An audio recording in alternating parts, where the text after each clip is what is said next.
Hello and welcome to a world-exclusive episode of Des and Marco. I'm Marco. And I'm Des. And we have a special guest. Welcome, Jay. Hey guys, long-time listener, first-time caller. Where are you calling from, Jay? I'm over here in San Francisco. So Jay is the founder and CEO of Real You, a new personal media app that was launched on the App Store on March 3rd. And we're super hyped to have you with us today so that we can talk about Real You and you can explain to our many listeners what it is and what it does. And then, we'll have a chat over a beer like usual. Yeah, sounds great. Thanks for having me. So you know that to be on this podcast, though, you need to have a beer. I'm well aware. You don't have to. We just prefer it. I've been saving this particular beer for this particular occasion. Oh, tell us more. Okay, so my beer is a Monkless Belgian ale, which is coming out of Bend, Oregon. The beer itself is called Capitulation. It's a dry hop Belgian style triple ale. And it's a beer that my brother gave me, so I've been very excited to try it. Wow, you've talked about your beer more than we've ever done. But anyway, Des, which one have you picked? I don't know if you guys remember, but I spoke about a beer service called beerhawk.co.uk, and this is the second sample in the selection that I received. And this is from an English brewery called The Brewery. Very imaginative name. I wonder what they do for a living.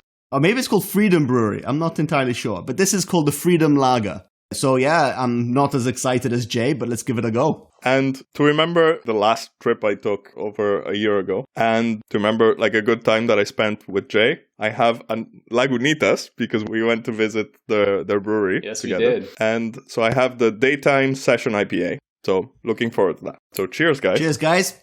Cheers. So Jay, again, welcome. You're the CEO and founder of Real You. What is it? Hard-hitting journalism here, Marco. So Real You is where your experiences live. It's where you can capture and share all of your moments that matter to you with your friends, with your family. And one of the most fun parts, at least for me, is that if you do choose to share a moment with your friends, they can add their photos, they can add their stories too, so you can get every perspective of an experience. And all these experiences then that you capture, they're aggregated in your own private reel, as we call it. And you have complete control over your content. You have complete control over your sharing settings. And you can see your moments organized in different ways in your reel. And as you add more and more moments over time, you start to see different storylines of your life take shape. And because of the way that we built this app, and specifically around how we built it with selective sharing, people don't feel anxiety about documenting their life or feel like they're putting on some kind of public persona. It's just more authentic capturing and sharing of your experiences with your friends and family. And maybe people don't feel like they're posting just for likes. Yeah, exactly. It's something you do for yourself, not something you do for others. That's a cool elevator pitch. And it's available on the App Store now. If you didn't mention that yet. I did at the beginning. Yeah, we'll put the link in the notes. Okay, that's cool. And this, I guess, goes the opposite way of like this wave of, let's say, social media apps that we have on top of the ones that are already existing. And how did you come up with this? Yeah, I mean, it was really kind of came out of a personal problem I face. Over the years, I tried so many different ways to capture moments in my life, from journaling to taking notes on my phone. I had some brief stints on Facebook and Instagram. I mean, I always told myself I would categorize my photos in my photo library or organize them into albums. I don't know if you guys ever did that, but of course I never did that. All these different problems with these different ways of trying to capture your life that you just give up on them because they're not accessible, they're not organized, limited sharing options, too much effort. And, in particular with social media, it's a great place to connect to your interests, but I found it personally really weird and sort of uncomfortable to share my own personal experiences on there. And so I wanted a way to share the experiences I was having with the people I was experiencing that thing with, something that was still social, but more personal. something I could capture the full story, including other people's photos, other people's perspectives, and something that was, flexible and easy to use and with different ways I could look at my life, and something that could adapt and change with me as I kind of went through different chapters in my life. So I guess long story short, I created Real You for me because it's something I wanted. But the more people I talked to, actually, the more I realized that people are doing the same sort of thing, but with the craziest makeshift solutions. I talk to people who send themselves emails or WhatsApp messages. I talk to multiple people who write just one giant Google document and they just keep adding to it. I've talked to people who have, not one, not two, but 3 different Instagram accounts because they want to share different things with different people. Okay. And so the more I heard about all these different ways that people were doing it, it just validated the concept behind Real You. So I decided I had to go for it. That's awesome. First of all, Jay, congratulations on the release of the app. I think it's a fantastic achievement. Thank you. And you should be celebrating, hence the beers. Yeah. It must have been quite challenging. So I don't want you to talk through the whole process, but what was the single biggest challenge that you had creating this app? Oh man, that's a tough question. There's so many challenges with starting a business, I would say probably one of the more surprising challenges was just how difficult it was to get people to try a new app. Although I know you guys don't buy the first version of anything. You still love tech. You'll give new things a try. But I think the average person is just scarred from things like Facebook endlessly abusing their privacy and just generally being overwhelmed with and overloaded with content. So understandably, some people were a little reluctant to add something new to the mix. And I felt it was particularly frustrating because a lot of the beta users told us they felt happy and grateful and like they felt a real connection with their friends, like a genuine connection. And I want everyone to have that sort of experience. So luckily now we're out of beta, we're into the App Store, and it's reduced a lot of that friction around sharing and some of the friction around getting people into the app in the first place. And we've already seen more people downloading it. So it's been a challenge, but it's also been such an exciting time to see it grow and all the different ways that people have been using it. That kind of leads me to another question. I've been looking on the Real You Instagram account about all the different ways that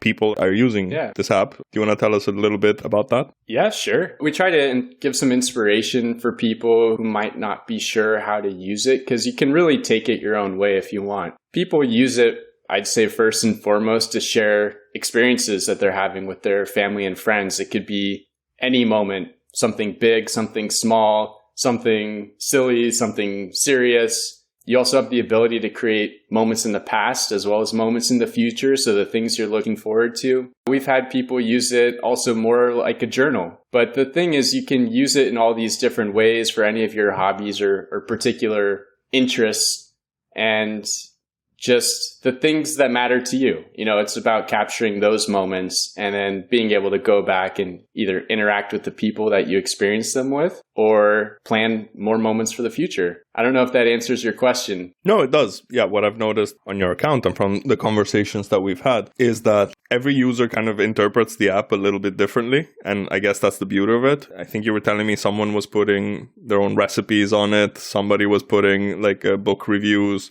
Other people use it as a journal. And this is all like without even starting to share. I don't know. I remember from my trip last year to come and visit you, we added like a couple of moments, like, I don't know, the day we went to visit the brewery. And we were both adding jokes that we remembered, but like the other person didn't remember. And it was fun to kind of reminisce over those moments. Yeah, exactly. I mean, you get to capture the moment from every perspective, including the different photos that you might have or the different inside jokes or the different crazy ideas you talked about. And whether you're into hiking or visiting breweries or, just simply taking a walk around your city and exploring the city, it can be for any and all of those moments, whether they're shared or whether they're something you've done on your own. But it's a way to capture it and then go back and reminisce over it later. One of the cool things about the Reel, it's actually very dynamic. You can capture all these different types of moments in there, but then you can use the search and filter functionality to easily look at any subset. So look at your moments by person, by location, by activity. So for example, I can see all my moments tagged as beer, or anything that I've done with Marco, or all my moments in Amsterdam, or any combination of these things. So you never have to worry about creating albums like you do in your photo library. You just create the moments, and then whenever you want, you can dynamically filter your reel down to whichever one of these storylines you want to look at. I think that's really cool. And it's quite nice how, you guys are talking about how you both contributed to this event, but that event is between the two of you. It doesn't get shared with random strangers, no one peering in. It's an intimate moment. Yeah. And I like to think of it as our moment. I think a lot of times we think when I post on Facebook or LinkedIn or any of these other platforms, it's my post. It's my thing that I have to say to the world. But in Real You, it's really ours. It's our moment together. And we can put all of our perspective in there. And maybe just a little bit more on sharing. I often compare sharing just conceptually to how you share in your text messages. Think about your messaging app. When you open it up, you see all the various conversations that you have in there. You've got maybe different people, individuals, different small groups of folks that you're talking with. Each of these conversations is shared on a conversation-to-conversation basis. Just because you have a conversation with one person doesn't mean they can see your other conversations. So similarly in Real You, you open up your reel, you see all of your experiences, but each moment has its own unique sharing settings and is shared with its own unique set of people. So people on one moment don't see all your other moments in your reel. They don't see your reel as a whole. They just see the moment that they're part of, very similar to how your messaging app works. I think that's really cool. And I think it's more reflective of like the real world. See the word real? See what I did there? See what you did. That's really cool because obviously we behave in different ways with different people, like, at work, with friends, with family. And the fact that you're not automatically giving up everything about yourself to someone you may have met once is quite refreshing. Yeah. And just to go off of that, I mean, think about how like Facebook or LinkedIn or Instagram, Twitter, how these platforms are set, how they set sharing up. You have one concept of sharing with friends or followers or connections. And it's like this group of people that just keeps growing and growing. It's like everyone you've ever known is there, right? That's not how we actually socialize, to your point. The way we socialize in real life is very dynamic. You have different groups, maybe your work friends, maybe your friends from your basketball team, maybe your friends who live in the same city as you, maybe your family. Sometimes these groups overlap, sometimes they don't. Sometimes we have relationships with one person or another that are growing in strength or sort of fading away in strength over time. And so when you can capture your experiences in Real You on a moment-to-moment basis, you can capture that dynamic way that we actually socialize. That's super interesting, Jay. You mentioned previously about your beta testing. Like, I have never beta tested anything seriously. Your app was in beta testing for a while. Marco beta tested it as well. What changed since it went into beta and whatever the equivalent of releasing it is? And actually, how long was it in beta testing? Let's see. We did the very, very first version for beta testing in June 2020. And just this week, we released to the App Store. So all in all, it had been about 9 months or so that we were doing beta testing. A lot changed during that time. When we first came out with the very, very first version, we knew that it was a very rough sketch of what our vision was. But it was very important that we get something in people's hands, start getting feedback, and be able to iterate very quickly. So even though the first version was pretty terrible, we knew that. We knew we were building a lot of stuff. We wanted to get it in a couple people's hands, get their feedback, incorporate the feedback, and put out new versions every week or every other week so that we can continue building up to the vision while not going too far in the wrong direction before having to kind of pull back. And throughout the process, we learned a lot. We probably redid the onboarding process 5 or 6 times. We redid how sharing works 5 or 6 times. We really changed a lot based on the feedback that we got from our beta users. I'm super appreciative and thankful for everyone who helped us test it out. You're welcome.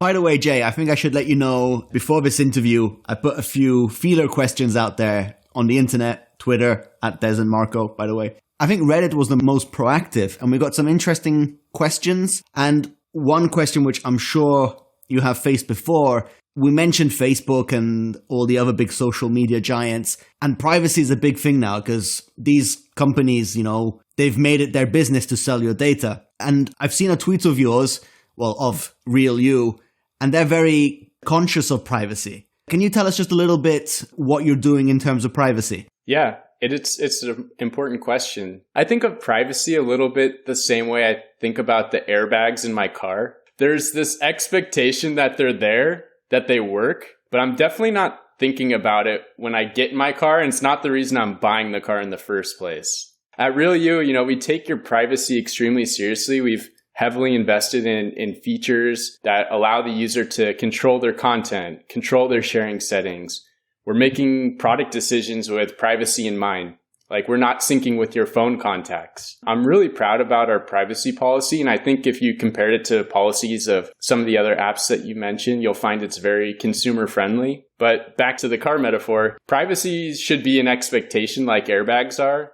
It's not the main selling point. We're building something that's really awesome for you to share experiences with your friends. And you're going to use the app for that reason, not because it has airbags, if you know what I mean.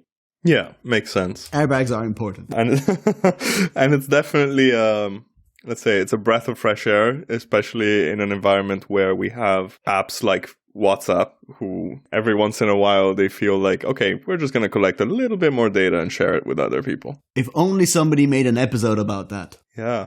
Check out episode 12. Check it out. It's great. But back to Real You.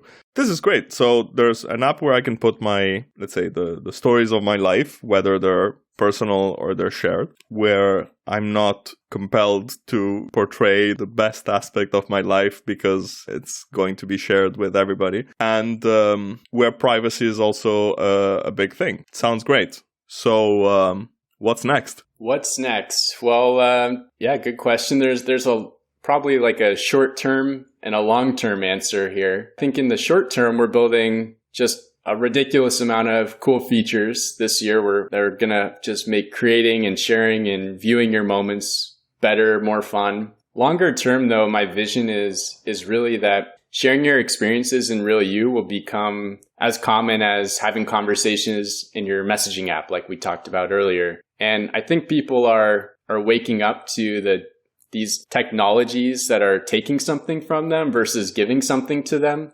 And we're building something that has utility, something that people feel like can be positive or additive in their life.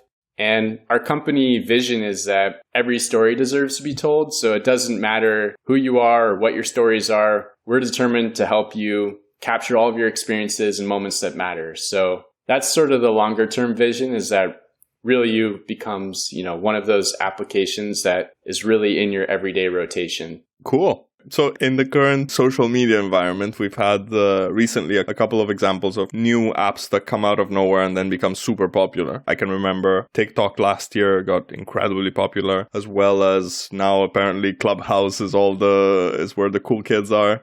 And I've heard about Dispo. So why do you think that is? Why do you think these new social media apps come out of nowhere and get really popular? Where do you see Real You fitting in? Yeah, I think different people say different things as to why these apps become really popular. I think there's one underlying theme with some of these things for sure, and that's authenticity. First, if you look at something like Clubhouse, it's for real-time audio conversations. You're talking live to someone in the moment. There's nowhere to really hide. You can hear someone's voice and intonation and reactions, and it's just a lot harder to hide behind the keyboard and be a jerk because there's a real person on the other side of it and you're talking to them. So people, I think, like this unedited, unfiltered nature of the discussion because it's more authentic. And I think people go to Dispo for similar reasons. Maybe not everyone knows Dispo. It's supposed to mimic a disposable camera. So you take a photo and you have to wait till the next morning to see how it turns out. It's billed as sort of an anti-Instagram because instead of filtering and editing your photos into oblivion, you can't control the outcome of it. So the idea is that you live more in the moment when you're not worried about getting some kind of Insta-worthy, picture-perfect photo. And I think Real You definitely belongs in this conversation. authenticity is so core, so central to what we're doing that, I mean, we named the company Real You. So, what we built or what we're trying to continue building is a place where people feel comfortable being their authentic self and they can capture and share their experiences in the same unfiltered way that they're enjoying some of these other apps. I think that's fantastic. I've noticed the change, and also, I don't know if rebellion or rejection is the right word, but people have had enough of these non-authentic moments. I've noticed my generation, people are interacting with these, I say, fake social medias less and less because they've just had enough. And it's just nice to have something which is more authentic, less pressure, with people that you genuinely care about. No pressure to be seen or have it being seen by loads of people. So I think that's a great approach, and definitely partake in that school of thought. Yeah, you're absolutely right. And I think because we remove the public element of it, people feel comfortable being their real selves. So there's nothing to really hide or, not share when you're sharing that moment with someone you actually experienced that moment with. And people are just exhausted of putting all this effort into a public or professional persona. And I think people can see right through the self-promotional BS that other people put out there as well. And for many people, they feel inadequate because of unrealistic expectations. And generally, this stuff is just a drain on our mental health. So there's actually a whole group of interesting companies that are being built right now that identify as authentic technology, or authentic for short. And there's a lot of momentum in the space, and we're really happy to be part of that. Wasn't authentic like a thing in Silicon Valley, like in the TV series? Was it? Tethics or something like that. It was like tech ethics. Yeah. No, and also I think I was talking about it with you a while back, Jay. Like, for example, I'm not on Facebook anymore, and you're not. You used to be on Instagram, and you're not anymore. About how, like, it's no longer about your friends or about the people that you share things with. It's, you open Instagram today, and it's like the first 10 photos are like 3 ads and 4 celebrities, and then maybe one is like an actual person who you're following. I got off of Facebook because there was too much politic speak and there were too many ads, and it was just not anymore about the people. I think social media is a great way to connect with your interests. For example, if you want to follow breweries and tech personalities and gamers or whatever it is that you're interested in, it's a great place to... Wow, have you been checking out our Twitter profile? I've been listening to the podcast, but it doesn't really represent your real life. Your friends aren't really posting much there anymore. You're right, I'm not on Instagram anymore. Before I left, though, I did a little test. I looked through my feed one more time, and I looked at the last 20 posts. It was something like 6 or 7 ads. There was maybe a similar amount of influencer, celebrity type things, a couple interests of mine like travel or beer, and literally only one post out of 20 was from a friend. And that just confirmed it for me. Like, this isn't even about following my friends anymore. This is just about interest. And that's okay for some people. But for me personally, especially with starting Real You, it wasn't a good use of my time to be doing that. So yeah. And one thing that I noticed was when I was still on Facebook, I would just open it out of reflex. Like I just had my phone in my hand and, I would just open Facebook, scroll for a little bit. There was absolutely nothing that interested me. And that's just time you can use better, like you can read a book or watch TV or record a podcast. I would love for people to live life, like have an experience, go do something with a friend, go live out in the real world instead of staring at your phone. You can use Real You to capture that experience within a few seconds or a few minutes, and then it's there for you to remember, and you go right back out to living life again. We've come so accustomed to just spending infinite amounts of time scrolling, and it's not good for our mental health. And I hope that we can be sort of a positive force where people can still capture their lives. They can still get sort of that social buzz from interacting with people, but do it in a little bit more of a healthy way. Going back to the other social media companies, they're designed literally with teams of psychologists and researchers to distract you as much as possible from what you're doing. Every distraction for them is a advertising opportunity. And I just didn't like being treated like a product. And it was something I really felt, as you guys have mentioned, like you're scrolling and you realize you are collecting everything I've done and then you're now trying to sell me products. Like, this is not genuine. Like, I don't go to Marco and say, you have to buy, actually he does that to me, but you have to buy this or whatever, you know? And it works every time.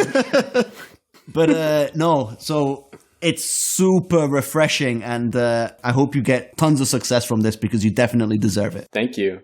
And I get this question all the time, will Real You introduce ads? Will it just become another place for advertisements to show up? And the answer is absolutely not. I mean, when you think about digital advertising, there's almost nothing less authentic, as you mentioned. And like I said, we're all about authenticity. So we've got some interesting things in the work, things that I hope I know that people will find additive and valuable to the experience instead of distracting or, somehow ruining their experience on the platform.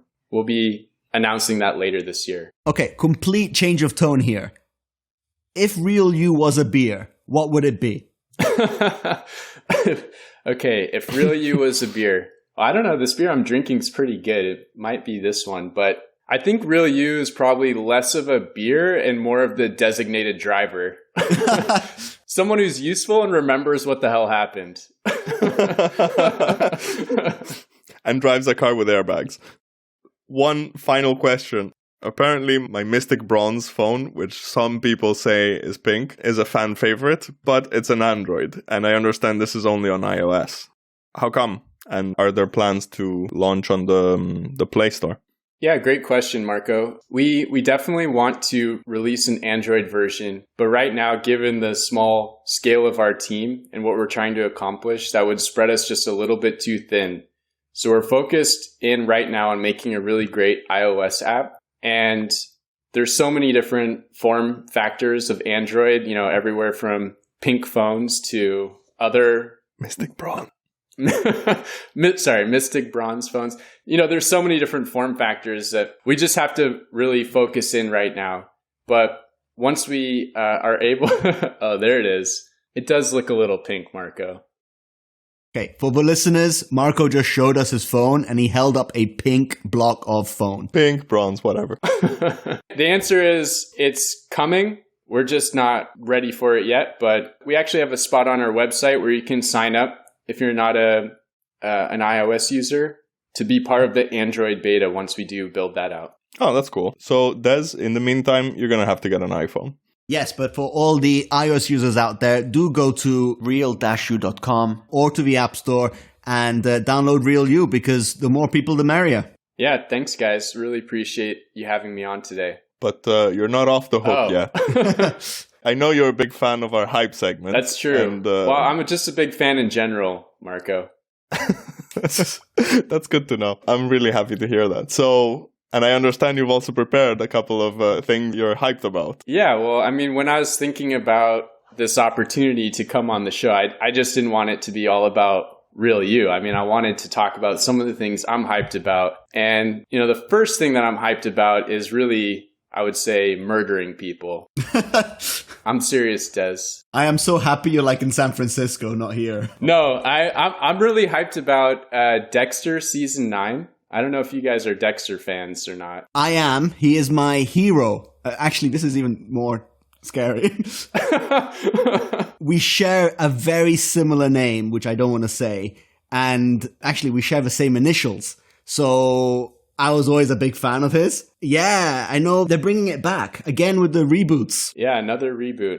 I was curious why they decided now, but maybe it's just that they ran out of other shows or something to... I've got an interesting fact. I don't want to give away any spoilers. The series finished in a quite controversial way, the fans weren't particularly happy with the ending, and the director wanted to do it in a completely different manner, but the studio explicitly forbid them from killing off Dexter. That would have probably been a better ending. Yeah, they physically couldn't because it was contractual. And I think they always thought, well, keep the door open. Or maybe they just wanted to make him get away with it because you know how like there always has to be a happy ending. That reminds me of another show, Breaking Bad.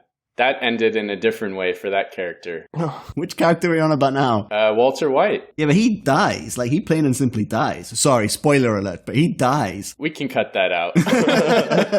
Those shows were on at about the same time, from what I remember. And I remember people were kind of excited and really intrigued with how Breaking Bad finished their series and really disappointed with how Dexter finished theirs. And when you said that, I don't know. I think when a story is so good, it's very hard to finish it by pleasing everyone because everyone wants something different from it. Like even Game of Thrones, when it finished, people were just unhappy. Yeah, it'll be interesting to see where they take it from here. But in general, a lot of endings are very divisive. I remember quite a few series or even video games where like the series was like very well regarded and then everybody kind of complained about the ending. Mass Effect, for example, comes to mind. And I know we've been talking a lot about it, but it was like an incredible 3-game series with very weak ending. Back on the TV series, did you guys watch The Sopranos? No. Also no. Okay, end of conversation. But I'm also hyped about Barry Season 3. I don't know if you guys ever watched Barry. Well, yeah, we watched Season 1 together. Oh, that's right. I'm super excited to see where they take that one. Also somewhat about murder. I've never heard of Barry, Oh, you should watch it. It's really good. It's called Bill Hader. It's a dark comedy. He's like this hitman that doesn't want to be a hitman anymore. And goes to like LA and gets into acting or wants to become an actor. And he's like a terrible actor, but he attends like classes. But then at the same time, like his past is always catching up with him. So he's always being dragged into murdering more people. Yeah, like season 1 was really good. And then season 2, I haven't watched, but then maybe Jay can tell us a bit about it. But yeah, it looks like they're releasing a 3rd season for it. You know who the best character in Barry is? It's not Barry, it's Hank. The Russian guy, right? But you got to watch the show, I guess. Yeah, he's like a member of the Russian mafia. No, that sounds really interesting. I think I'll give it a go. Because I've finished watching WandaVision, so I'm looking for something else to watch now. So I think I might catch up and watch some Barry. Yeah, do that. That's great. It's a really, really good show. Marco, you know who else is haunting my dreams besides Barry and Dexter? I'm afraid of this answer. It's the character that you made on NBA 2K. The one that looks like a mutilated version of you, kind of like the Joker. He kind of haunts my dreams as well. But he is a world champion, right? He is, in his rookie season. So, the NBA 2K series allows you to kind of scan your face with an app and then paste it onto a player that you can use in the game. And so, like, if you do the story mode, you can kind of, like, create yourself in the game. Thing is, the app works very, very badly. And when we scanned my face, like, it looked like someone had murdered me and, like, taken my skin off of me and put it on top of someone else. I remember doing the same thing for one of the NBA 2Ks, and I just looked very special. I had no idea how the game works, and so my player was like literally like the tallest height you could be, but he was so slow, but he never reached any end of the court. He just lived running forwards for like 2 meters and back. But so, are you telling us, Jay, that you're playing NBA 2K? I wish I was. I can't get a PS5, though. Is that real? Like, is that the shortage real? Yeah, absolutely. I know one of my friends, he's been trying every time Walmart or, one of these retailers, they announce a new drop, you have to be there within milliseconds trying to purchase it. Otherwise, you can't get one. Well, our philosophy, which is never buy the first generation. So we'll probably wait for like the refresh of the PS5. This is literally the 5th generation, Des. Yeah, there's a 5 in there for a reason. Oh, man. Guys, I found the picture of my NBA 2K player, which I'll show you guys and then I'll put in the notes. I don't know if you guys can see it. Why is his head so skinny? That looks nothing because like he's 6 you. meters tall. And I've got Marco's one here too. Oh, God. So I think it goes without saying that these will be on the picture for the episode. Yeah, we'll put them on Instagram. But I am really looking forward to playing some NBA 2K once I can get a PS5. I was playing some on the PS4 with my brother, and that was always really fun. Yeah, it's good because also like what I like about it is that you can get also the old teams. So you can play the 97 Bulls against the Lakers with Magic Johnson and things like that. Like I find that most fun because I'm not super up to date with what's going on with basketball nowadays. I always just like trying to create our own player and then, make him the world champion and collect all the stats and become the best thing. I'm kind of like a numbers guy at heart. So that's the part I love. That was my problem with NBA 2K. I like fast-paced games or, games that I can jump in and out of. And NBA 2K was too serious. Like, you actually had to play basketball, like tactics and everything. So I thought it would be more like NBA Jam, remember that from like the Super Nintendo? And it was nothing like that. So I just like, nah, can't do this. NBA Jam is a classic. That's still a fun game to play if you can find it. It's the best. Yeah, it's one of the best basketball games ever, I think. It was just so much fun and so like over the top and so exaggerated. But going back to 2K, I also really liked doing the story mode, like of creating your own character and then having him go through the draft and getting into a team and then working your way up into like the starting lineup and everything. The only issue I had with that, you need to invest so much time. Like a season is 82 games plus the playoffs, because of course you make the playoffs. And it's just like so much time and the loading times are super long and it's just, I don't know, it's very difficult to stay hooked for that amount of time. Yeah, you do have to be committed. You have to really love, playing the basketball part too. It's not just about the storyline. At some point, that stops and it's just more about because you like playing the basketball part. Yeah, exactly. And at a certain point, you've already got sponsorships. Your team is good or it's improving because your player is improving. And so like the only challenge that's left is the actual basketball. So yeah, you got to like that. But I hear that the PS5 has super fast storage, which is meant to reduce loading times greatly, which wouldn't be a bad thing for a game like that. That was probably my biggest frustration with earlier versions is just the incredible amount of loading time before the game, at halftime. You get forced through all those stupid like fake halftime shows and stuff. And I didn't really care about that. So I'm looking forward to fast forwarding through that. And with the no loading times, it's a game changer, Marco. Yeah, especially not having to hear Shaq speak at halftime. Or what's the other guy's name? Kenny the Jet. Kenny the Jet. Charles Barkley. But anyway. And on that note, that brings us to the end. Jay, what did you think about your beer? I really am enjoying it. Again, it's a dry hop Belgian style triple ale, which is a mouthful. It does taste like a triple, but it's got a kind of a hoppier taste, sort of like an IPA, I would say. Yeah, if you like hoppier beers and triples, then this is a good sort of hybrid for that. It's quite hard to find American beers in Europe, so we will keep an eye out. How's yours, Marco? It's good. I mean, apart from the fond memories. So it's pretty light, as in it's only 4%. This is like a classic beer that you can be drinking like in a barbecue in the summer, and you can drink many of them. It's pretty hoppy. I really like it. I'm going to give it 4 out of 6. Oh, and Jay, you forgot to give it a rating. I would say maybe like a 4.5. I do like this beer a lot. Wow, very good. And what about you, Des? I've got one of these stupid-sized soda pop can portions. So I had 2 beers instead of 1. The same beer twice. It's fine. It's a lager. It's your traditional lager. It tastes like a lager. So I'm literally going to go bang on in the middle of the road and give it a 3 out of a full 6-pack. It's okay. I would drink it happily again, but I'm not exactly going out of my way to find this beer. Des, I'm really disappointed. Why? Because nearly every time on the podcast, you always say it's solid.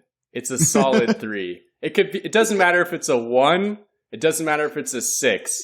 It's like, Des is like, this is a solid 2. Go back and listen, I promise. Wow, you really are a fan. Yeah. You know me better than me. You're going to catch yourself next episode like, this is a solid 4. Oh, it's solid. I'll never say this again now. I'll be like so self-conscious. I'll be like... So in this episode, we learned a bit about Real You. And for those of you who have an iPhone, definitely go to the App Store and download it. It'll be a fun experience. We got the privilege and the opportunity to speak to Jay. Jay, I hope you can come back and visit us again. You're welcome here anytime you want. Thank you. Although we're going to have to change the podcast name to Des and Marco and Jay then, if we do that. I would be okay with that. That's fine. That'd be a lot of fun. Plus, you've already been helping us out with some of the graphics, so we consider you already part of the team. Then we talked a little bit about things Jay is hyped about, and finally we understood that Des does not like gas or liquid numbers. He only likes solid ones. Oh my god, that's terrible. Again, thank you so much for listening to this special world-exclusive episode. I hope we were a little bit informative, and catch you next time. See you next time, guys.